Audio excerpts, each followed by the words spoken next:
I'm Jim Brown, and I'm a violin maker.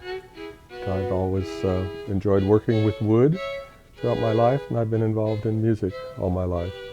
I built classical guitars at a period. I was trained to make classical guitars. And one day I just wanted to make a cello.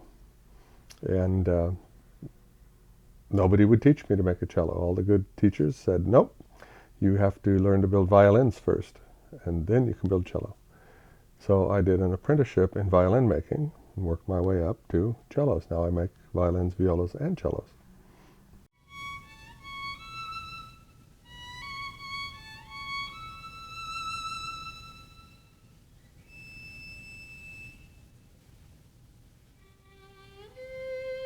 When I opened the shop, there was no Mrs. Brown, there was no Lydia Brown. It was just me. Well, I was by myself.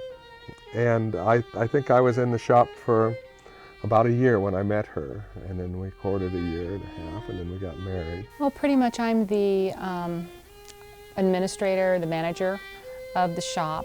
I do a lot of the billing, if there's any billing. I do purchasing, I do sales, I do bookkeeping, that aspect of the business part of the business.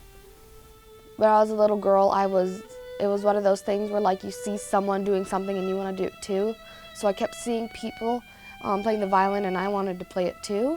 So I've just grown up playing violin, and I play piano, and it's all very fun to do, and I absolutely love it. So she comes along and well, what are you going to do? It's just, for me, I had no children. I have a hound dog.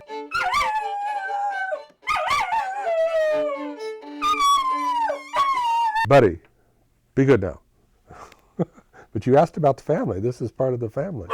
When people come here, they say, wow, look at all the cats and the dogs. And one person on a violin website said, oh yeah, it's a menagerie when you go to Brown's violin shop. I said, yeah. And you go into some of the other shops and they give you this. But here you get a cat and another cat and a dog. It's part of the family.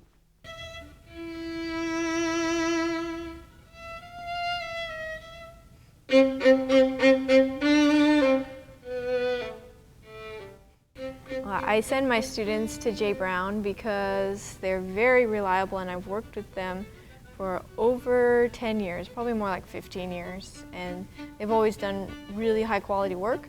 Plus they worked on this violin here, which was, it's from the 1800s, and one day it had a little accident and I had to rush it to the hospital, so I brought it right into their shop, and they had to actually take the whole face off of the instrument.